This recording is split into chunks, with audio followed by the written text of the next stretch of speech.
नमस्कार, मेरा नाम डॉक्टर रवीश रंजन है और मैं एक बोर्ड सर्टिफाइड गैस्ट्रोएंटरोलॉजिस्ट हूँ और करंटली राज अस्पताल रांची में गैस्ट्रोएंटरोलॉजी डिपार्टमेंट को हेड कर रहा हूँ। मेरा क्लिनिक हरमू में रांची में है। मैं आपके माध्यम से जागरण परिवार को धन्यवाद देना चाहता हूँ क्योंकि वो वर्ल्ड आईबीडी डे पे मुझे अपने जानकारी को रखने का एक मंच प्रदान किया है। आईबीडी यानी इन्फ्लामेटरी बाउल डिजीज, ये क्या है? इन्फ्लामेटरी बाउल डिजीज एक दीर्घकालीन बीमारी है। दीर्घकालीन कहने का मतलब कि ये क्रोनिक इलनेस है और ये जो है ये बड़ी आंत और किसी किसी चीजों कभी कभी छोटी आंत को भी प्रभावित करता है। आईबीडी का मुख्यतः दो प्रकार होता है, एक क्रॉन्स डिजीज और दूसरा अल्सरेटिव कोलाइटिस। क्रॉन्स डिजीज क्या होता है? क्रॉन्स डिजीज एक ऐसी बीमारी होती है जिसमें पेट में, बड़ी आंत में, छोटी आंत में, मुंह में या कहीं पे भी छाले बन सकते हैं, अल्सर हो सकता है और ये बीच बीच में इसमें नॉर्मल एरिया भी रहता है।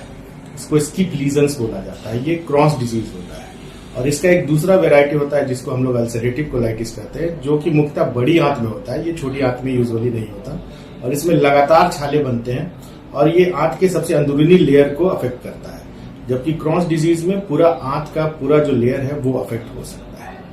आईबीडी के लक्षण क्या होते हैं? आईबीडी के मुख्य लक्षण होते हैं पैखाना में खून आना, पेट दर्द होना, पेट फूला फूला लगना और वजन घटना, बुखार आना।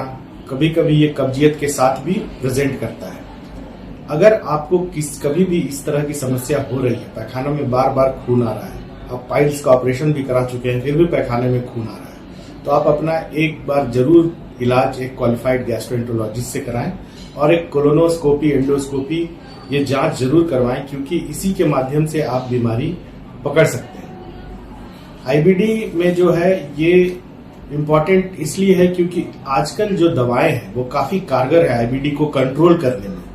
आईबीडी को कंट्रोल करने में इसलिए बोल रहा हूं क्योंकि आईबीडी का क्योर अभी तक नहीं है। आप उसको हमेशा के लिए ठीक नहीं कर सकते, लेकिन अगर आप अच्छे से दवाइयां लेंगे तो एक स्वस्थ जीवन आप व्यतीत कर सकते हैं बीमारी को कंट्रोल करके। जैसे कि डायबिटीज और हाइपरटेंशन में हम लोग बीमारी को कंट्रोल करते हैं, वैसे आईबीडी को भी हम लोग कंट्रोल करके एक दीर्घकालीन स्वस्थ जीवन बिता सकते हैं। इसीलिए कभी भी आईबीडी का डायग्नोसिस हो तो निराश नहीं होना है क्योंकि ये एक कंट्रोल होने लायक बीमारी है। इसको हम लोग अपने वश में रख सकते हैं, काबू में रख सकते हैं और एक स्वस्थ जीवन जी सकते हैं।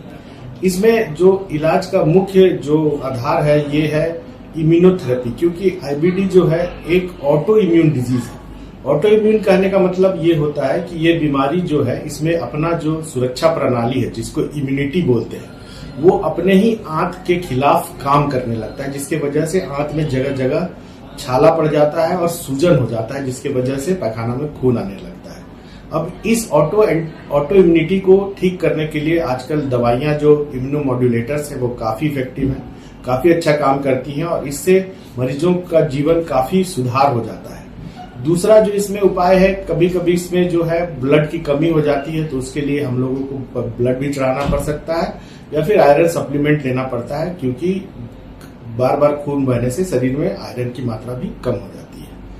खान पान में एक अच्छा सुधार रखना पड़ता है। आईबीडी में बहुत ज्यादा फूड रिस्ट्रिक्शन का जरूरत नहीं है, लेकिन किसी भी खाने से अगर आपको तकलीफ महसूस होती है या आपके लक्षण जो है बीमारी के वो बढ़ने लगते हैं तो उस खाने को अवॉइड करना है। बाकी इसमें बहुत ज्यादा फूड रिस्ट्रिक्शन का रोल नहीं है, जैसा कि अभी तक स्टडी में पाया गया है। आईबीडी का देखा गया है कि इन दिनों इंसिडेंस जो है वो काफी बढ़ रहा है, खासकर इंडिया जो कि अब एक डेवलप्ड कंट्री के तरफ बढ़ रहा है। इसमें जो है हमारा खान पान और जीवन शैली काफी ज्यादा वेस्टर्नाइज होते जा रहा है, जिसकी वजह से आईबीडी का इंसिडेंस भी हमारे कंट्री में काफी बढ़ता जा रहा है। इसीलिए एक स्वस्थ जीवन शैली अपनाना बहुत जरूरी है। खासकर खान पान में जंक फूड या फिर फास्ट फूड को थोड़ा अवॉइड करना है और फ्रेश फ्रूट्स, वेजिटेबल्स का मात्रा थोड़ा अपने डाइट में बढ़ाना है। व्यायाम को अपने जीवन शैली में जरूर शामिल करना है, क्योंकि व्यायाम रहने से क्या होता है कि the more you walk the more your gut वॉक्स।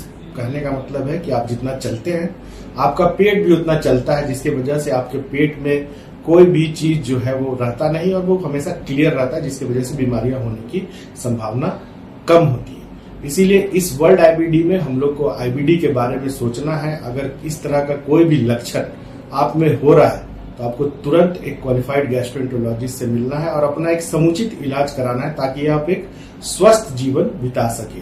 धन्यवाद।